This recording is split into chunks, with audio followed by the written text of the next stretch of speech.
It's me again, Kenny K. I wanted to talk to you about a movie that you know Zombie 2, right? Or Zombie from Lucio Fucci.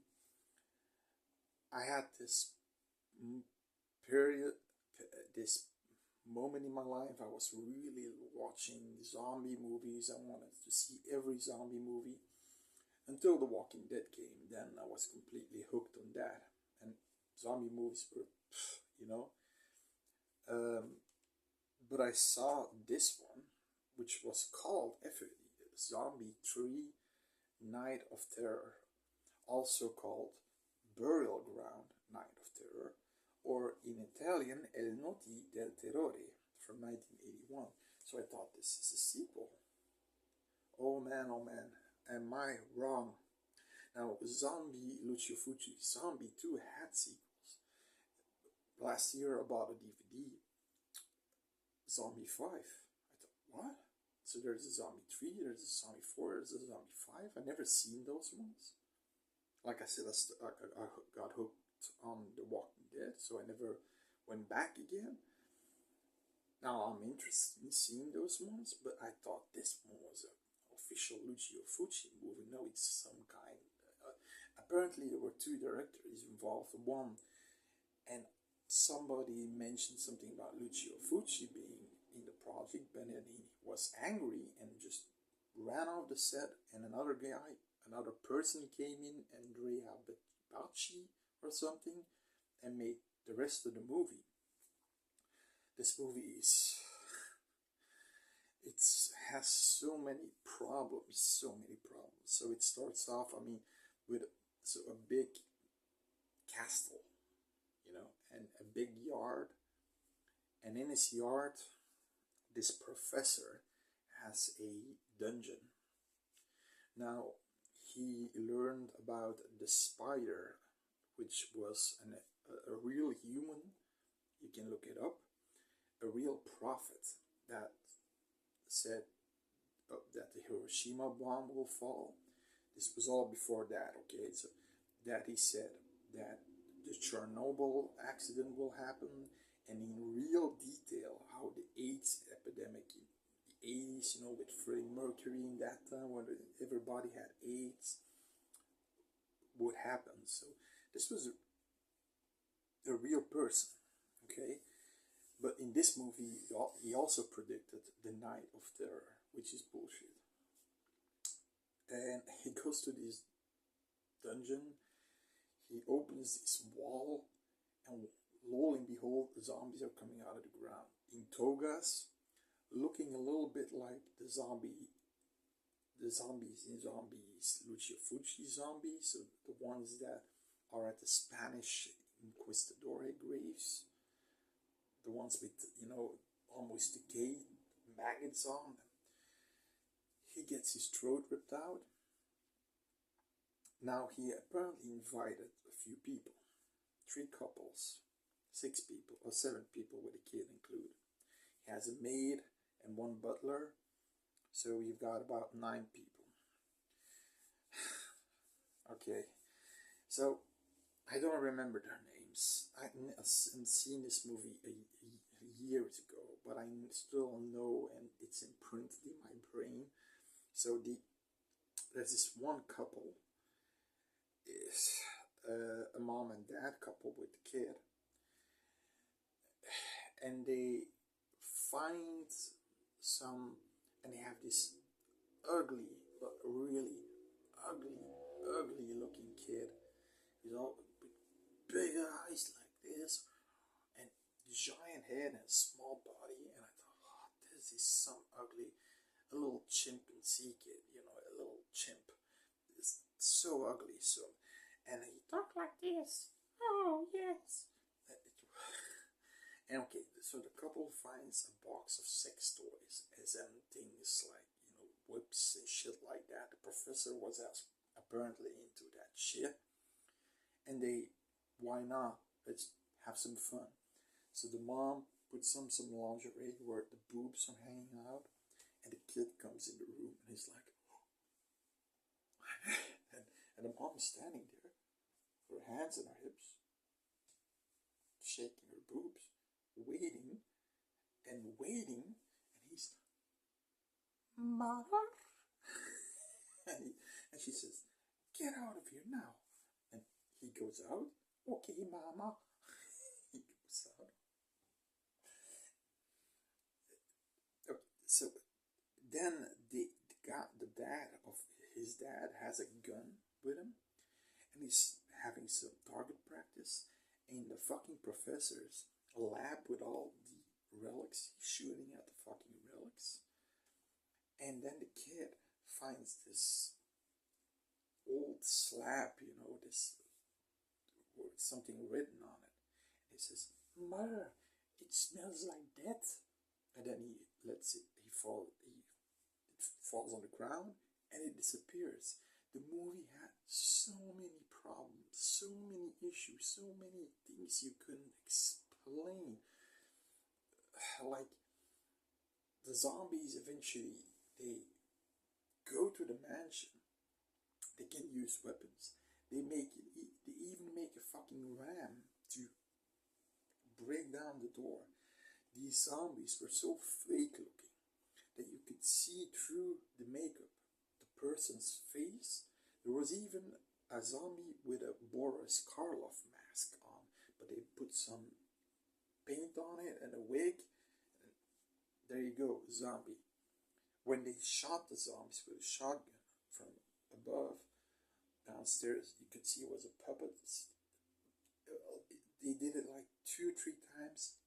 2-3 exact looking zombies. Puppets, exploding heads. One of these people said, so these zombies want to get inside. Why don't we let these zombies in? Because they need something from the castle. They maybe need some relic or something. So let the zombies in. Now, that was the idea that they were gonna do, but it was not used because the zombies just rammed the door and got in. Okay, so, and then people started dying. People got ripped apart, and when they come back as a zombie, they were complete. Arms were intact, everything was intact. So ripped apart. I'm talking ripping arms off, shit like that. Crazy shit, guts out, hanging out, and then they come back completely intact. Nothing's wrong with them, just they're now a zombie. There's even a moment when they say, where do we need to go? Where should we go? That a zombie standing near a closet points to the direction where they need to go. Let's go there. I mean, that's just so stupid, so extremely stupid. I mean,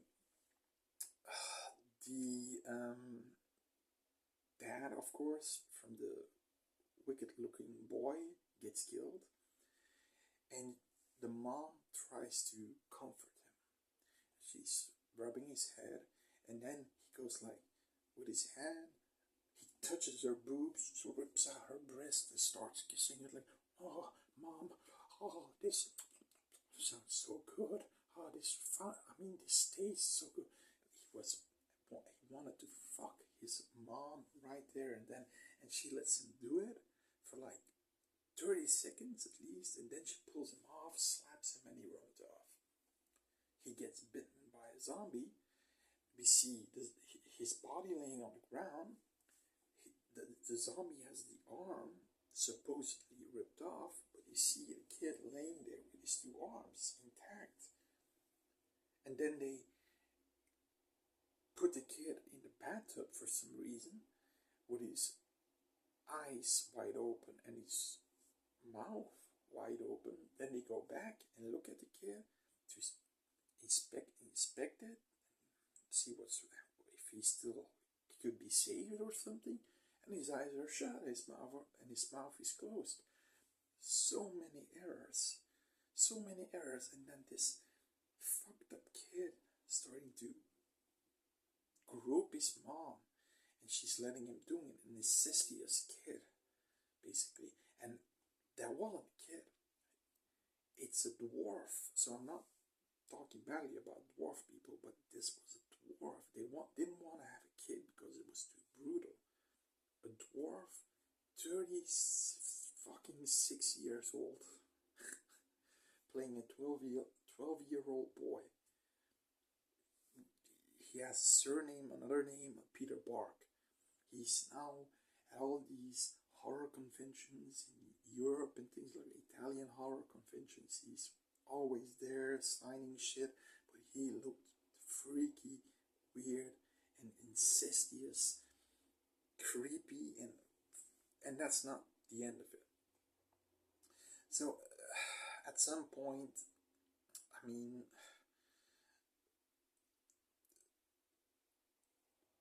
they go, they get out because the zombie said go there. They go out. They don't get to their cars for some reason. Then so we got three people now left. The pervy mom and let's say the most sane couple. The From the same couple, the lady gets trapped in a bear trap, and the guy wants to help her. She's not bleeding, not at all. He helps her bending. Then we see a scene standing again, going back to the bear trap and helping. So double scenes. Okay, he takes the bear trap off. He just has a swollen leg, no blood at all. So and at some point, so they see this monastery, and they see these monks going in. Oh, they can help us. They get in. The monks are apparently all zombies too. Now, at this point, who's there? The little pervy kid, the incestuous kid, as a zombie, complete with arms and all intact. And the mom, what does she do? Oh, my boy, my pretty boy, here's my boob, suckle on it. Apparently, the actress thought it was so stupid that he couldn't even hold her laugh, that it was so stupid, that scene, that it was so ridiculous that she couldn't hold her laugh. And you see, I believe you can see her smiling at some point. Then, of course, instead he starts doing that on the breast, and then rips the nipple off without any blood. You can see the fabric. It's a fake boob. Then the girl with the bear trap gets killed off screen, and the guy gets killed. They lay him on a table with a circle blade, and they want to push him through the blade, then cut him in half. Movie ends with a quote of the spider, which wasn't true. That's fictional. That he predicted the Night of Terror. That's bullshit. But he really existed and predicted those things that I said with Hiroshima, Chernobyl, and AIDS. So yeah, he was Italian Nostradamus. Now, I really thought this was a sequel, and I thought this can't just be true. It's so bad. It's so bad. But it's a cheesy movie. I was complete. The dwarf kid. I thought, what the fuck? How does he look? He looks so weird. He looks so creepy and weird. Big head and those eyes and but this movie apparently had so many, and the problems I just said, with the fake zombies, that you could see them, that the rag that had subscription on it and just disappeared when it felt that it was thrown on the ground, and I mean, all those things. There are so many problems with this movie that was so ridiculous. You got somebody who's thrown out of the window, and with like the back, and then we see the person that's thrown out of the window in the front. We see like hands getting cut off, zombie hands with a machete, and then their hands are back again for some reason. This was extremely bad, but maybe it's so bad it's good for some people. It's a cheesy Italian early 80s zombie movie, which I really thought was the sequel to Zombie 2 at the time. This is years ago, but maybe it's a fun time to look it up. If I'm gonna try to find something that put if I can find a movie. I'm not sure. I didn't do the research yet, but maybe I can put it in the description. I'll put it in the link.